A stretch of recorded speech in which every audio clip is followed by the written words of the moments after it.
Hello साथियों, आप सभी लोगों का जोहार। जोहार दृष्टि चैनल में आप लोगों का स्वागत है। चलिए आज से हम लोग फिर से शुरू करते हैं एडुटेरिया का करंट अफेयर्स। आज का नया अध्याय शुरू करेंगे हम लोग। ठीक है, तो आज का नया अध्याय है बजट। और बजट में आज हम लोग देखेंगे इसका जो बजट है सो काफ़ी लंबा है। तो इसको ये लंबा वीडियो हो जाने के कारण से आज हम इसे दो पार्ट में बांटेंगे। आज पार्ट 1 पढ़ाएंगे, पार्ट 1 कल हम लोग पढ़ेंगे। तो चलिए आज हम लोग शुरू करते हैं। सबसे पहले शुरुआत करते हैं बजट का। और बजट एक ऐसा चैप्टर है जो कि यहाँ से क्वेश्चन करंट अफेयर्स का हर एग्जाम में लगभग 4 से 5 आप लोग देख पाए होंगे। जितना भी एसएससी का एग्जाम लगभग में हुआ है अभी तक, और रेलवे का एग्जाम हुआ है, तो लगभग में बजट से क्वेश्चन 2 से 3 या 4 क्वेश्चन लगभग में पूछा गया है। तो बजट से बहुत ही महत्वपूर्ण चैप्टर है। तो ये 2025-26 का हम लोग बजट क्लियर करेंगे। तो चलिए बने रहिए हमारे चैनल पर और शुरुआत करते हैं हम लोग। चलिए शुरुआत करते हैं। महान तेलुगु कवि गुरजादा अप्पा राव के प्रसिद्ध कथन, कोई देश केवल उसकी मिट्टी से नहीं बल्कि देश उसके लोगों से है।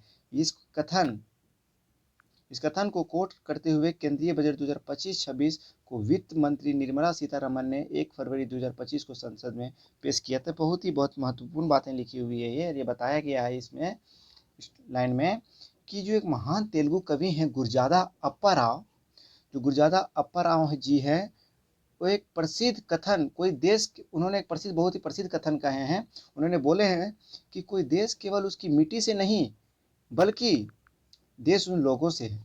देखिए इसका अर्थ है कि जो कोई देश अगर का निर्माण होता है तो मिट्टी से निर्माण नहीं होता है, बल्कि लोगों से मिलकर के देश बनता है। तो जब लोगों के से मिलकर जब देश बनता है तो उस देश को चलाने के लिए हमें सबसे पहले अर्थव्यवस्था चाहिए था। तो अर्थव्यवस्था को बनाने के लिए हम लोग बजट चाहिए, तो बजट का निर्माण करना है। तो वही हम लोग को बताया गया है कि हम बजट से ही हमारा देश चलेगा ना। तो इस कथन को कोट करते हुए केंद्रीय बजट 2025-26 को वित्त मंत्री निर्मला सीतारमण ने 1 फरवरी 2025 को संसद में पेश किया। तो हम लोग जानते हैं कि जो बजट पेश करते हैं हमारे संसद, कहाँ पेश होता है बजट? तो संसद में होता है। कौन करती है? तो वित्त मंत्री करती है। तो वित्त मंत्रालय कौन है हम लोग का? अभी निर्मला सीतारमण है, जो कि प्रत्येक वर्ष 1 फरवरी को संसद में पेश किया जाता है। समझे? तो चलिए इसके आगे अब हम लोग शुरू करते हैं। फिर केंद्रीय बजट 2025-26 का थीम क्या है? सबका विकास। जी हाँ, जो इसका थीम है साथियों, सबका विकास है। तो ये बहुत ही महत्वपूर्ण है थीम, हमेशा पूछा जाता है। हर क्वेश्चन संभावना आने का क्वेश्चन है, इस पर विशेष ध्यान दीजिएगा कि पूछेगा कि बजट 2025 का थीम क्या है? तो सबका विकास, यानी कि सतत विकास। चलिए, विकसित भारत के लिए 6 व्यापक सिद्धांत प्रस्तुत किए गए हैं। 6 विकास जो प्रस्तुत सिद्धांत किए गए, आप लोग याद कर लीजिएगा, थोड़ा विशेष पे देखिएगा कि जो 6 सिद्धांत प्रस्तुत किए हैं, क्या किए गए? पहले गरीबी को मुक्ति देना है, 100% अच्छे स्तर की स्कूली शिक्षा पर हमें सुधार करना है, बेहतरीन सस्ती और सर्वसुलभ स्वास्थ्य सेवाओं तक पहुँच, ये किया है। चौथा, 100% कुशल कामगार के साथ सार्थक रोजगार। पाँचवा, आर्थिक गतिविधियों में 70% महिलाएं। छठा है हमारे देश के food basket of the world बनाने वाला किसान, इस पर विशेष ध्यान दिया गया है। अब बजट का उद्देश्य 6 क्षेत्रों में परिवर्तनकारी सुधार करना बताया गया कि हम लोग कहाँ सुधार करना है। तो 6 परिवर्तनकारी सुधार दिया, 6 क्षेत्रों में जो परिवर्तन हो रहा है उसको हम लोग सुधार करना है। कहाँ कहाँ सुधार करना है? सबसे पहले कराधान। जी हाँ, अभी देखिएगा कि कर बहुत सा चीज़ होता है जिसपे कर का टैक्स जो अधिकतर लगा दिए, तो उस पर कराधान में सुधार करना है। विद्युत क्षेत्र में करना है सुधार। शहरी विकास में, शहर में जो विकास नहीं हो पा रहा है उसको हम लोग सुधार करना है। किस कारण से नहीं हो पा रहा है उसे सुधार करेंगे हम लोग। खनन में हम लोग सुधार करेंगे, वित्तीय क्षेत्र में सुधार करेंगे, विनियामक सुधार करेंगे। चलिए देखिए कितना बजट पेश हुआ है। कुल 50.65 लाख करोड़ रुपए का बजट पेश किया गया। कहाँ कहाँ किस आधार पर पेश किया गया है, किसके ऊपर पेश किया गया था, आज हम लोग जानेंगे। कुल प्राप्तियां देखिए, कुल प्राप्तियां होने के अनुमान है 50,65,345 करोड़, जिसमें से राजस्व प्राप्तियां हैं और पूंजीगत प्राप्तियां। तो राजस्व प्राप्तियां आप लोग देख पा रहे हैं कि 34,20,409 करोड़ है, और पूंजीगत प्राप्तियां जो है 16,44,936 करोड़ है। जी हाँ, आगे चर्चा करेंगे हम लोग। कुल खर्च होने का अनुमान कितना है? तो कुल खर्च होने का जो अनुमान है वो 50,65,345 करोड़, जिसमें से राजस्व खर्च कितना है? राजस्व खर्च आपका 39,44,255 करोड़ है, और पूंजीगत खर्च कितना है? तो 11,21,090 करोड़ रुपए। ठीक है, आगे की ओर हम लोग बढ़ते हैं। ये देखिए, ये सब जो है सो आंकड़ा है एक तरह का, आपका यहाँ जो दिया गया है विभिन्न घाटा जो 2024 और 25 का आंकड़ा दिया है, तो 2025-26 का बजट अनुमान है, इसमें संशोधित अनुमान दिया हुआ है, ये बजट अनुमान है। तो इस पर हम लोग देखेंगे राजकोषीय घाटा जो है, सो राजकोषीय घाटा का जीडीपी का 4.8% है, और 2025-26 का बजट अनुमान जो है जीडीपी 4.4% है। इस पर कुल यानी बोलें तो 15,69,527 करोड़, इसमें 15,68,936 करोड़। इस पे तो लगभग में जो करोड़ में जो दिया हुआ है, जल्दी तो उसमें संभावना कम रहता आने का, लेकिन प्रतिशत में आने की संभावना बहुत ही अत्यधिक रहती है। तो विशेष रूप से हम लोग तो प्रतिशत पे फोकस कीजिए ज़्यादा। चलिए, तो राजस्व घाटा देखते हैं हम लोग राजस्व घाटा कितना है। तो 2024-25 का संशोधित अनुमान है, जीडीपी आपका 1.9% है, और जीडीपी आपका 2025-26 का है सो 1.5% है। अब प्रभावी राजस्व घाटा बच गया तो उसका जीडीपी का 1.0% है, और जीडीपी का 2025-26 का जीडीपी 0.3% है। अब प्राथमिक घाटा हम लोग देखेंगे, तो प्राथमिक घाटा जीडीपी का जो है सो 1.3% है 2024 और 25 का, और 26 का जो 25-26 का वो 0.8% है। तो इसमें से जो आने की जो संभावना है, इसमें तो ज़्यादा महत्वपूर्ण है आपका राजकोषीय घाटा, इस पर आप लोग विशेष ध्यान दीजिएगा, देख लीजिएगा। और एक प्राथमिक घाटा आने की संभावना ज़्यादा रहती है, और राजस्व घाटा, इस 3 चीज़ पर आप लोग ज़्यादा फोकस कीजिएगा। देखिए, हम चाहते हैं कि आंकड़ा जो होता है सो रटना, याद करना रुपए में बहुत ही मुश्किल होता है। तो इसे आप कोई भी अपने अपने पकड़ के चलिएगा, शुरुआती डिजिट आप लोग पकड़ के चलिएगा, तो ऑप्शन से वहाँ आंसर पकड़ा जाता है। ठीक है, तो चलिए हम लोग आगे बढ़ते हैं।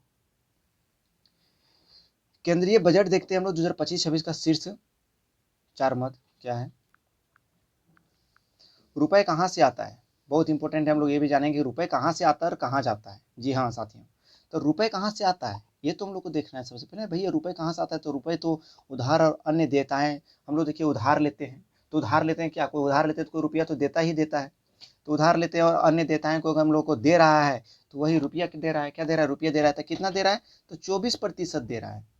तो उधार और अन्य देताएं से कितना आ रहा है हमारा, 24%। जी हाँ, और आयकर इनकम से भी रुपया आ रहा है, तो इनकम से कितना आ रहा है, 22% आ रहा है। ये केंद्रीय बजट बता रहा है कि रुपया कहाँ से आता है, कितना आया है इसको। जी हाँ, नेक्स्ट देखिए, माल और सेवा कर, यानी कि जो माल हम लोग जो सेवा जो आ रहा है, यानी कि जो हम लोग आयात कर रहे हैं जो कुछ, वो माल सेवा कर से कितना आ रहा है हम लोग, 18% जीएसटी आ रहा है, जीएसटी से। और निगम कर से कितना आ रहा है, 17% आ रहा है। नेक्स्ट है रुपया कहाँ जाता है। हम लोग देखें कि रुपया कहाँ से आता है, रुपया कहाँ जाता है। अरे जरा सी बात है कि अगर हम लोग ले रहे हैं तो कहीं तो देते हैं ना। अगर मान के चलिए रुपया आ रहा है, तो रुपया से तो ऐसा थोड़ी कि पैकेट में रखते हैं उसको, कोई चीज़ में तो हम लोग तो उसको फिर खरीदते हैं, तो रुपया तो वहाँ चल ही जाता है। तो करों और शुल्कों में राज्यों का हिस्सा है 22%। देखिए, रुपया जाता है आपका टैक्स और शुल्क में, राज्यों का हिस्सा है वो चुकाता है, तो 22% हो गया। ब्याज अदायगी, ब्याज चुकाते हैं उसमें 20% है। केंद्रीय क्षेत्र की योजना में 16% है, और रक्षा में 8% है। तो आप लोग समझ गए। चलिए अब नेक्स्ट हम लोग आगे देख के और बढ़ते हैं। ये बजट जो है, बजट भाषण खंड ए जो भाषण हुआ है, उसका चर्चा है कि इस बजट में विकास के लिए 4 इंजनों की पहचान की गई। विकास के लिए जो इसमें दिया गया है बजट में, तो 4 इंजन की पहचान की गई। कौन कौन सा, पहला है कृषि, दूसरा निवेश, तीसरा एमएसएमई, और चौथा निर्यात। जी हाँ, ये चार चीज़ों पर विशेष ध्यान दिया गया है विकास के लिए, तभी बजट का विकास होगा। तो पहला हम लोग इसको एक एक करके देखते हैं। ठीक है, जो इंजन है इसे 4 इंजन में बांटा गया है, कृषि, निवेश, एमएसएमई और निर्यात। तो आगे की ओर हम लोग बढ़ते हैं। प्राथमिक इंजन के रूप में अगर हम लोग देखें कृषि के ऊपर देखें तो प्राथमिक है इसमें प्रधानमंत्री धन धान्य कृषि योजना, विकासशील कृषि जिला कार्यक्रम। अब इस पे हम लोग देखेंगे, कृषि पर चर्चा किया गया। तो प्रधानमंत्री जो धन धान्य कृषि योजना जो लाया गया था, वो विकासशील कृषि, इस पे पर जो बजट बनाया गया है। तो इस कार्यक्रम में कम उत्पादकता, कम फसलों की बुआई और औसत से कम ऋण मानदंडों वाले 100 जिलों को शामिल किया जाएगा। जी हाँ, इसमें पूछेगा क्वेश्चन कि कितने जिलों को शामिल किया गया, इसमें तो 100 जिलों को शामिल किया गया है। इस कार्यक्रम का उद्देश्य उत्पादन में वृद्धि, इस कार्यक्रम का उद्देश्य क्या है, तो उसके उद्देश्य की उत्पादन में वृद्धि होगा, फसल में विविधता अपनाने का, फसल कटाई के बाद भंडारण बढ़ाने का, अगर फसल की कटाई कर ली हम लोग तो उसको भंडारण करने का, सिंचाई के सुविधा में सुधार करने का, तथा दीर्घ अवधि और लघु अवधि ऋण का उपलब्धता को सुविधाजनक बनाया जाएगा। इस कार्यक्रम में 1.7 करोड़ किसानों को मदद मिलने की संभावना है। जो इस कार्यक्रम जो चलाया गया है, इस कार्यक्रम से तो क्या उद्देश्य है? इस कार्यक्रम का उद्देश्य है कि 1.7 करोड़ जो किसान हैं उसको मदद मिलने का उनको संभावना है। ठीक है, चलिए नेक्स्ट देखते हैं हम लोग आगे। अब ग्रामीण संपन्न और अनुकूलन निर्माण, जो ग्रामीण संपन्न और अनुकूलन निर्माण, ग्रामीण संपन्न कैसे होगा, अनुकूलन निर्माण कैसे होगा, तो देखते हैं। यह व्यापक बहुक्षेत्रीय ग्रामीण संपन्नता और अनुकूलन निर्माण कार्यक्रम राज्यों की भागीदारी से प्रारंभ किया जाएगा। जी हाँ, ये जो बता रहा है कि व्यापक जो बहुक्षेत्रीय ग्रामीण संपन्नता है और अनुकूल निर्माण है, वो कार्यक्रम कैसे चलेगा, तो राज्यों की भागीदारी से प्रारंभ किया जाएगा। कहाँ से, तो राज्य, अगर इसमें राज्य जो है सो राज्य सरकार भागीदारी होगी और उससे वहीं से प्रारंभ किया जाएगा। नेक्स्ट देखते हैं कि इसका उद्देश्य जो है इसमें उद्देश्य क्या है, तो ग्रामीण क्षेत्रों में प्रचुर मात्रा में अवसर पैदा करना है ताकि प्रवास एक विकल्प हो, ना कि अनिवार्यता। पहले चरण में 100 विकासशील कृषि जिलों को शामिल किया जाएगा। इसमें भी देखिए कितना शामिल किया जाएगा, सब पहले चरण जो इसमें है सो इसमें से 100 जिलों को, इसमें भी 100 चरण विकासशील कृषि जिलों को शामिल किया जाएगा। और हम लोग इसमें भी देखे थे कि प्रधानमंत्री जो धन कृषि योजना में इन्हें भी मानदंडों में 100 जिलों को शामिल किया जाएगा। ठीक, लक्ष्य है 100 जिलों को शामिल करना, बस आप लोग इस पर फोकस कीजिएगा। नेक्स्ट देखते हैं हम लोग दलहन में आत्मनिर्भरता। जी हाँ, बजट में किया गया है कि जो हम लोग दलहन जो खरीदते हैं दाल पर, वो दाल पर हम लोग को जो हम लोग विदेश से जो लेते हैं उन लोग को आत्मनिर्भरता बनना है, यानी कि हम लोग को खुद को उपज करना है। तो उस पर हम लोग विशेष ध्यान दिया गया, दलहन पर आत्मनिर्भरता। खाद्य तेलों में आत्मनिर्भरता प्राप्त करने के लिए राष्ट्रीय खाद्य तिलहन मिशन की कार्यान्वित कर रही है, बहुत इंपॉर्टेंट है, थोड़ा इस पर विशेष ध्यान दीजिएगा। नेक्स्ट है भारत सरकार जो है तूर, उड़द, मसूर पर विशेष ध्यान के साथ 6 वर्षीय दलहनों में आत्मनिर्भरता मिशन प्रारंभ करेगी। तो कितने वर्ष की करेगी, 6 वर्षों के लिए। जो दिया गया है कौन कौन सा है, एक दलहन वाला फसल, वो तूर हो गया, उड़द हो गया और मसूर हो गया। ये 3 पर विशेष ध्यान दीजिएगा आप लोग, तूर, उड़द और मसूर। ठीक है, सब्जियों और फलों के लिए व्यापक कार्यक्रम सब्जियों के पे बनाया गया है। सब्जी, फलों और श्री अन्न का उपयोग अत्यधिक बढ़ रहा है। जी हाँ, हमारे अभी देश में देखिएगा तो सब्जी, फल, अन्न वगैरह का, चावल वगैरह सब चीज़ का, इस सब का तो अत्यधिक बढ़ रहा है उपयोग। इसके बिना तो कोई जी ही नहीं सकता, सब्जी के बिना, फलों के बिना। आज अधिक अभी देखिएगा तो महंगाई चरम पर है इस समय में। तो उत्पादन, प्रभावी आपूर्तियों, प्रसंस्करण, किसानों के लिए लाभकारी मूल्य को बढ़ावा देने के लिए राज्यों की भागीदारी से एक व्यापक कार्यक्रम का शुभारंभ किया जाएगा। तो इसमें क्या, किसानों को लाभकारी के लिए, मतलब किसान को लाभ पहुंच सके, इसीलिए इस कार्यक्रम को उद्देश्य से इसको बनाया गया है। ठीक है, नेक्स्ट हम देखेंगे बिहार में मखाना बोर्ड। बहुत इंपॉर्टेंट क्वेश्चन है, महत्वपूर्ण क्वेश्चन है आप लोगों को बीपीएससी के लिए। बीपीएससी वाले एस्पिरेंट आप लोग विशेष ध्यान दीजिएगा इस पर का पक्का क्वेश्चन आना है इस पर, क्योंकि जीआई टैग मिलने वाला था। ठीक है, लेकिन इस पर जीआई टैग मिल चुकी है अभी फिलहाल में। लेकिन अब हम लोग देखिए कहा दिया है इसमें कि मखाना का क्या दिया है, कि मखाना का उत्पादन, प्रसंस्करण, मूल्य संवर्धन और विपणन में सुधार लाने के लिए बिहार में मखाना बोर्ड स्थापित किया जाएगा। बहुत महत्वपूर्ण क्वेश्चन है ये, बीपीएससी के लिए बहुत इंपॉर्टेंट है, इसे विशेष ध्यान दीजिएगा आप लोग। मखाना का जो उत्पादन होगा, प्रसंस्करण और मूल्य संवर्धन और विपणन में सुधार लाने के लिए बिहार में जो है सो मखाना बोर्ड स्थापित किया जाएगा। तो क्वेश्चन पूछे मखाना बोर्ड का स्थापित कहाँ किया जाएगा, तो बिहार में मुख्य रूप से। राष्ट्रीय उच्च पैदावार बीज मिशन का कार्यान्वयन किया जाएगा। ठीक है, इसमें क्या होगा, राष्ट्रीय उच्च पैदावार बीज मिशन कार्यक्रम किया जाएगा, जिसका उद्देश्य क्या है, इसका उद्देश्य है कि अनुसंधान परिवेश को बढ़ावा देना है। दूसरा है उच्च पैदावार, कीट प्रतिरोधी और जलवायु अनुकूल को गुणों से संपन्न बीजों का लक्षित विकास और प्रचार करना है। जुलाई 2024 से जारी किए गए बीजों की 100 से अधिक किस्मों को वाणिज्यिक स्तर पर उपलब्ध कराना है। ठीक है, अब देखिए मत्स्य उद्योग पर दिया है। मत्स्य उद्योग पर अगर हम चर्चा करें तो मत्स्य उत्पादन और जलीय कृषि के क्षेत्रों में विश्व भर में दूसरा सबसे बड़ा उत्पादक देश है। जी हाँ, बहुत इंपॉर्टेंट है इस पे, ये आपका स्ट्रेटेजी के क्वेश्चन में आ जाएगा। क्या है कि मत्स्य उत्पादन बता रहा है कि जलीय कृषि के क्षेत्र में, अगर हम लोग जलीय कृषि के क्षेत्र में अगर देखें तो विश्व भर में दूसरा सबसे बड़ा उत्पादक देश है हमारा भारत। ठीक है, जलीय क्षेत्र में समुद्री खाद्य निर्यात का मूल्य 60,000 करोड़ है। हमारी सरकार अंडमान और निकोबार तथा लक्षद्वीप जैसे द्वीपों पर विशेष ध्यान देने और गहरे समुद्रों में सतत मछली पकड़ने को बढ़ावा देने के लिए अनुकूल फ्रेमवर्क करे। जो हमारी सरकार है जो थे वो अंडमान और निकोबार मतलब कि जलीय क्षेत्र में विशेष ध्यान दे रहे हैं मछली को पकड़ने पर और उन्हें बढ़ावा देने के लिए, ताकि अनुकूल फ्रेमवर्क ला सके। ठीक है, नेक्स्ट है कपास उत्पादकता मिशन।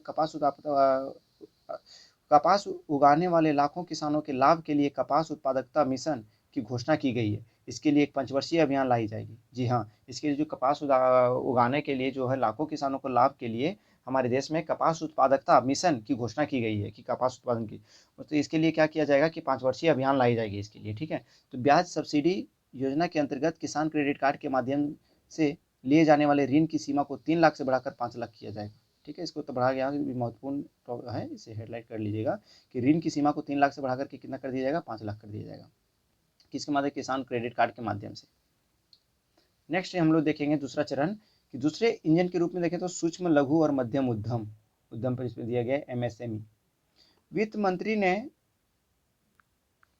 मंत्री ने विकास के लिए 5.7 करोड़ एमएसएमई को दूसरा शक्तिशाली इंजन बताया है। तो पूछेगा दूसरा सबसे पहला शक्तिशाली क्या बताया था, कृषि, ठीक है। और दूसरा पूछेगा तो दूसरा बताएगा तो शक्तिशाली इंजन क्या बताया है, तो उद्यम, ठीक है। यानी वित्त मंत्री वही बताया एमएसएमई को दूसरा शक्तिशाली इंजन बताया है, ठीक है।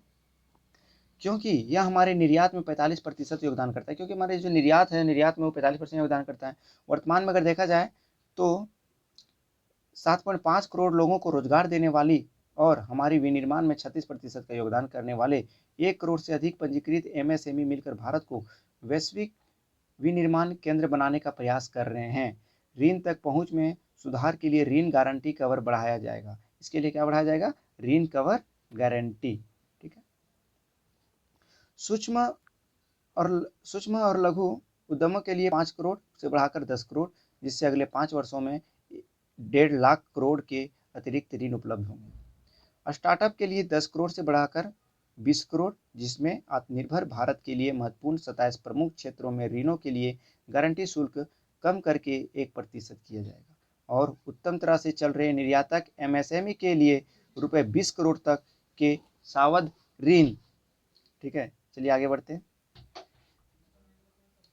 अगर सूक्ष्म उद्योग का बात करें निवेश करोड़ में वर्तमान, तो सूक्ष्म उद्योग के लिए 1 है, संशोधित 2.5 है, ठीक है। इसमें दिया आपको निवेश करोड़ में वर्तमान बताया गया, सूक्ष्म उद्योग का है, लघु उद्योग का, माध्यम उद्योग का है, ठीक है। चलिए इसमें उतने महत्वपूर्ण नहीं है ये। सूक्ष्म उद्योगों के लिए क्रेडिट कार्ड, सूक्ष्म उद्योगों के लिए जो क्रेडिट कार्ड है आपका, उस पर चर्चा दिया है। हम उद्यम पोर्टल पर पंजीकृत सूक्ष्म उद्यमों के लिए रुपये 5 लाख की सीमा वाले विशेष अनुकूल क्रेडिट कार्ड शुरू करेंगे। पहले वर्ष में 10 लाख कार्ड जारी किए जाएंगे। जी हाँ, इसमें बताया है कि जो हम उद्यम पोर्टल पर जो पंजीकृत सूक्ष्म जो दिया बता रहा है उद्यमों के लिए 5 लाख की सीमा वाले विशेष अनुकूल क्रेडिट कार्ड शुरू करेंगे। 5 लाख तक की सीमा 5 लाख, तो पहले वर्ष में जो है 10 लाख कार्ड जारी किए जाएंगे। जो पहले वर्ष में जो जारी किए जाएंगे कार्ड, सूक्ष्म उद्यमों के लिए क्रेडिट कार्ड जो किया जाएगा वो पहले 10 लाख कार्ड जारी किए जाएंगे, ठीक है, पहले वर्ष के लिए। स्टार्टअप के लिए जो है 10,000 करोड़ के अंशदान के साथ निधियों के नए कोष की स्थापना की जाएगी, इंपॉर्टेंट है। पहली बार महिलाओं, अनुसूचित जातियों और अनुसूचित जनजातियों सहित 5 लाख के उद्यमों के लिए एक नई योजना शुरू की जाएगी। SC ST के लिए यहाँ जो है नई 5 लाख के उद्यमियों के लिए नई योजना शुरू की जाएगी। इसके लिए 5 वर्षों के दौरान 2 करोड़ तक सावधि ऋण उपलब्ध होगा। और देखिए फुटवेयर और लेदर क्षेत्रों के लिए फोकस प्रोडक्ट, बहुत इंपॉर्टेंट प्रोडक्ट है। जो हमारा फुटवेयर, जो हम लोग चप्पल जूता पहनते हैं अभी के टाइम में लेदर का, और लेदर वगैरह जो बेल्ट वगैरह यूज करते हैं, पर्स वगैरह, उस पर देखिए आप लोग क्षेत्रों के लिए फोकस प्रोडक्ट स्कीम किया गया है। किस स्कीम में लेदर फुटवेयर और बिना लेदर वाले गुणवत्तापूर्ण फुटवेयर के उत्पादन हेतु आवश्यक डिजाइन क्षमता का घटक विनिर्माण और मशीनों के लिए सहायता दी जाएगी। इसके लिए क्या सहायता दी जाएगी, जो हम लोग फुटवेयर और लेदर का जो निर्माण करते हैं उन लोगों के लिए क्या दिया, डिजाइन क्षमता जो करते हैं उन लोगों के लिए बिना मशीनों के लिए सहायता दी जाएगी। जो आप लोग मशीन खरीदते हैं उन लोगों के लिए सहायता राशि प्रदान करेगी सरकार, ठीक है। इस स्कीम से 22 लाख व्यक्तियों को रोजगार मिलने, इस स्कीम जो स्कीम आएगा, इस स्कीम से क्या होगा कि 22 लाख व्यक्तियों को रोजगार मिलने, रुपये 4 लाख करोड़ का कारोबार और 1.1 लाख करोड़ से अधिक का निर्यात होने की उम्मीद है, ठीक है। ये अपना भारत के को वैश्विक खिलौना केंद्र बनाने के लिए एक योजना कार्यान्वित की जाएगी। क्या बताया यहाँ कि भारत को जो वैश्विक खिलौना केंद्र बनाएंगे हम लोग। अभी अक्सर देखिएगा आप लोग खिलौना की चाइना रहता है, कोई भी खिलौना बच्चा लोग का खिलौना रहता है चाइनीज ही प्रोडक्ट रहता है, मेड इन चाइना। तो वही भारत यहाँ बताया बजट में इस बार में कि भारत को जो वैश्विक खिलौना केंद्र बनाने के लिए एक योजना लाया गया और कार्यान्वित की जाएगी, ठीक है।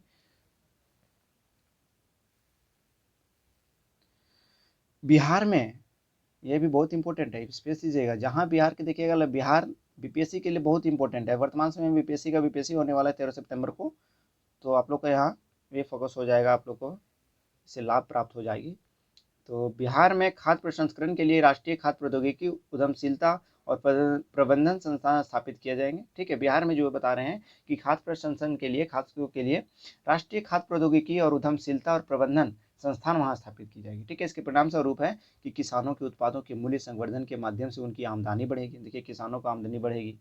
ठीक है, युवाओं और को कौशल प्रशिक्षण, उद्यमशीलता, रोजगार के अवसर प्राप्त होगी बिहार में, जब ये खाद्य प्रसंस्करण के जो स्थापना की जाएगी। तो सरकार मेक इन इंडिया को आगे बढ़ाने के उद्देश्य से, ठीक है, सरकार मेक इन इंडिया को आगे बढ़ाने के उद्देश्य से लघु, मध्यम और बड़े उद्यमों को शामिल करते हुए राष्ट्रीय विनिर्माण मिशन की स्थापना करेगी।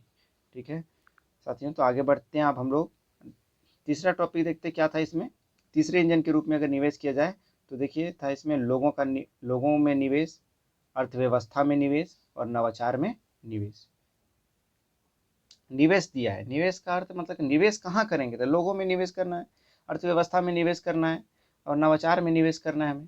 तो लोगों में निवेश करेंगे तो क्या इससे फायदा है। देखिए, सक्षम आंगनवाड़ी और पोषण 2.0 के माध्यम से 8 करोड़ से अधिक बच्चों, ठीक, 8 करोड़ से अधिक बच्चों, 1 करोड़ गर्भवती महिलाओं एवं पूर्वोत्तर क्षेत्रों में लगभग 20 लाख किशोरियों को पोषण संबंधी सहायता प्रदान करता है। ठीक है, जिज्ञासा और नवाचार की भावना उत्पन्न करने तथा वैज्ञानिक सोच को बढ़ावा देने के लिए अगले 5 वर्षों में सरकारी स्कूलों में 50,000 अटल टिंकरिंग प्रयोगशालाएं स्थापित की जाएगी। जी हाँ, क्या बताया है कि 5 वर्षों में सरकारी स्कूलों में जो 50,000 अटल टिंकरिंग प्रयोगशालाएं उसको स्थापित की जाएगी।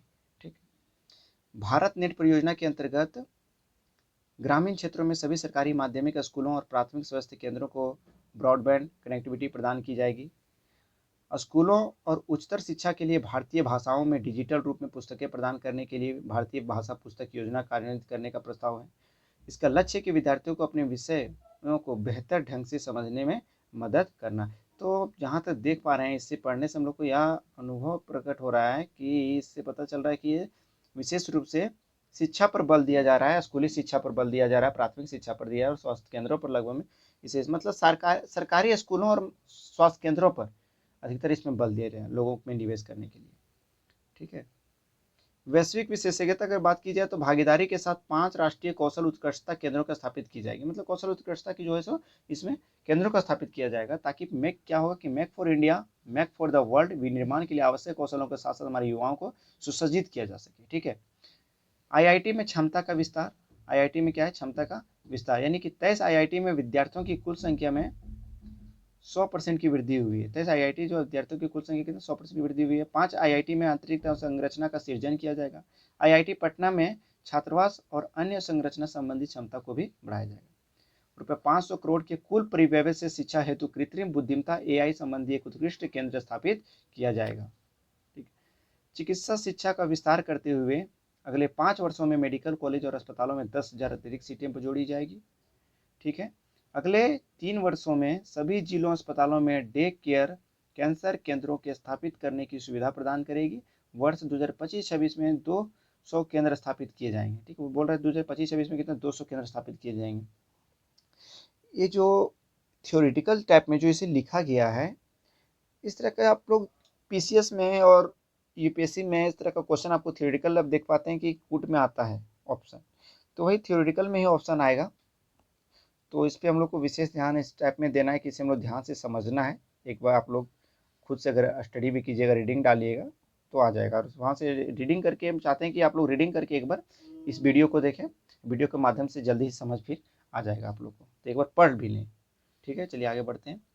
पीएम स्वनिधि स्कीम, ये जो स्कीम लाया गया है पीएम स्वनिधि स्कीम, तो पीएम स्वनिधि स्कीम को बैंकों से संवर्धित ऋण रुपये 30,000 की सीमा के साथ यूपीआई लिंक्ड क्रेडिट कार्डों और क्षमता विकास सहायता के साथ नियंत्रित किया जाएगा। बजट में घोषणा की गई कि सरकार प्रधानमंत्री जन आरोग्य योजना के अंतर्गत स्वास्थ्य देखभाल ऑनलाइन प्लेटफॉर्म के गीग श्रमिकों के पहचान पत्र बनाने के साथ साथ ई श्रम पोर्टल का पर उनका रजिस्ट्रेशन करेगी। अर्थात कहना है इसका कि जो बजट में की जो घोषणा की गई कि सरकार प्रधानमंत्री जन आरोग्य योजना पर जो बजट किया इस पर लाया गया, प्रस्तुत किया गया है, उसमें बता रहा है कि अंतर्गत स्वास्थ्य देखभाल यानी स्वास्थ्य का देखभाल किया जाएगा।